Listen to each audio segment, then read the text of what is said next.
ಸಖತ್ ಖಾರ ಬಣ್ಣ ಮತ್ತು ರುಚಿ ಆಚಿ ಚಿಲ್ಲಿ ಪೌಡರ್. ತುಂಬಾ ಖುಷಿ ಆಗುತ್ತೆ ನಮ್ಗೆ ಭೀಮಾದಲ್ಲಿ ಸಿಕ್ಕಂತ ಅವಕಾಶವನ್ನ ತುಂಬಾ ಅದ್ಭುತವಾಗಿ ಬಳಸ್ಕೊಂಡು ಇವತ್ತು ಇಂಡಸ್ಟ್ರಿಯಲ್ಲಿ ಬಹು ಬೇಡಿಕೆಯ ಖಳನಟನಾಗಿ ನಿಂತು ಬಿಟ್ಟಿದ್ದಾರೆ ಸರ್. ಎಷ್ಟು ಖುಷಿ ಇದೆ ಸರ್ ನಿಮ್ಮ ಈ ಜರ್ನಿನ ನೆನ್ಪು ಮಾಡ್ಕೊಳ್ಳೋದಾದ್ರೆ. 2025 ನಿಮ್ಗೆ ತುಂಬಾ ಚೆನ್ನಾಗಿತ್ತು ಅಂತ ಅನ್ಸುತ್ತೆ. ಫಸ್ಟ್ ಆಫ್ ಆಲ್ ದುನಿಯಾವಿ ಸರ್ಗೆ ದೊಡ್ಡ ಥ್ಯಾಂಕ್ಸ್ ಹೇಳಬೇಕು. ಅವರಿಂದನೇ ಇದೆಲ್ಲನೂ.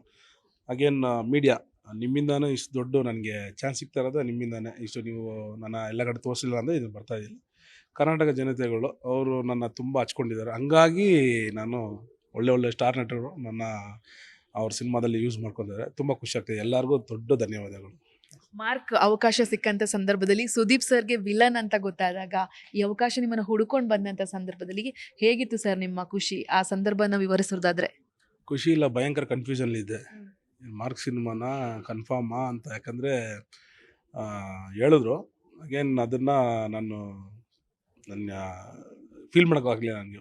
ಸುದೀಪ್ ಸಾರು ಅಯ್ಯೋ ಹೆಂಗೆ ಮಾಡೋದು ಸರ್, ಎಲ್ಲಿ ಸರ್ ಶೂಟಿಂಗ್? ಚೆನ್ನೈ ಅಂದರು. ಚೆನ್ನೈ ಆಯಿತು ಬಿಡಿ ಮಾಡೋಣ ಅಂತ ಹೇಳಿ ಖುಷಿ, ಭಯಂಕರ ಖುಷಿ ಇತ್ತು. ಭಯಂಕರ ಕನ್ಫ್ಯೂಷನ್ ಇದ್ದೆ, ಭಯಂಕರ ಶಾಕಲ್ಲೂ ಇದ್ದೆ.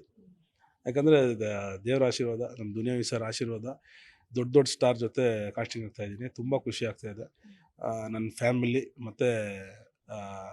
ಫ್ಯಾಮಿಲಿ ಮತ್ತು ನಮ್ಮ ಏನು ನನ್ನ ಜೊತೆಗಿರೋ ಎಲ್ಲರ ಖುಷಿನೂ ದುನಿಯಾವಿ ಸರ್ಗೆ ಹೋಗಿ ಸೇರುತ್ತೆ.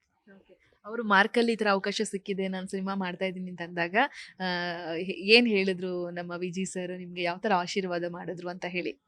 ಯಾವಾಗಲೂ ಕೇಳ್ತಾ ಇರೋರು, ಏನಮ್ಮ ಫ್ರೀ ಆಗಿದೆಯಾ, ಪ್ರಾಜೆಕ್ಟ್ ಚೆನ್ನಾಗಿಲ್ಲ ಸರ್, ಈ ಥರ ಇದ್ದಾರೆ. ಹಾಗೇನು ಯಾವುದೋ ಬಂದರೆ ಹೇಳ್ತಾ ಇದ್ವಿ ನಾನು. ಸೊ ಹೇಳ್ದೆ ಈ ಥರ ಇದೆ ಅಂತ ಹೇಳ್ಬಿಟ್ಟು, ಬಿಡಮ್ಮ ಹಂಗಂದರೆ ನಾವು ಗೆದ್ದಿದ್ದೀವಿ, ಎಲ್ಲ ಕಡೆ ಬಂದು ನನಗೆ ಪ್ರೋತ್ಸಾಹ ತುಂಬ ಇದಿದೆ. ಸೊ ಖುಷಿ ಆಯಿತು ನನಗೂ, ಮಾಡು ನೀನು ಅಂತ ಹೇಳ್ಬಿಟ್ಟು ಹೇಳಿದ್ರು. ಹಾಗೇನು ಒಂದು ಹೇಳಿದ್ರು, ಬೋಲ್ಡಾಗಿ ಮಾಡಮ್ಮ, ನರ್ವಸ್ ಆಗಬೇಡ, ಯಾವುದೇ ರೀತಿಯಾದ ಒಂದು ಇದು ತೊಗೊಂಡ್ಬಿಡ್ಬೇಡ, ಅಲ್ಲಿಂದ ಕೆಟ್ಟದ್ದು ಇದು. ಇಲ್ಲಿ ಹೆಂಗಿದ್ದೆ ಅದೇ ಥರ ಇರು, ಕ್ಯಾರನ್ ಇದ್ದೆ, ಇಲ್ಲ ಅಂದರೆ ನೀನು ರೋಡಲ್ಲಿ ಡಿಸ್ಚೇಂಜ್ ಮಾಡಬೇಕು ನೀನು. ಆ ಥರ ಎಲ್ಲ ಕಡೆಯೂ ಕಲ್ತ್ಕೊ, ಎಲ್ಲ ಕಡೆ ಇದು ದೊಡ್ಡ ಪ್ರಾಜೆಕ್ಟ್ ಬೇರೆ ಚೆನ್ನಾಗಿರುತ್ತೆ. 10 ಡೇಸ್ ಅಂತೀಯ, 10 ಡೇಸಲ್ಲಿ ನಿನ್ನ ಬೆಸ್ಟ್ ಏನು ಕೊಡೋಕ್ಕಾಗುತ್ತೋ ಅದನ್ನು ಕೊಟ್ಟು ಬಾ, ಅವ್ರಿಗೆ ಸ್ಯಾಟಿಸ್ಫ್ಯಾಕ್ಷನ್ ಆಗಬೇಕು, ಆ ಥರ ನೀನು ಒಂದು ವರ್ಕ್ ಮಾಡ್ಬಾ ಅಂತ ಹೇಳಿದ್ರು.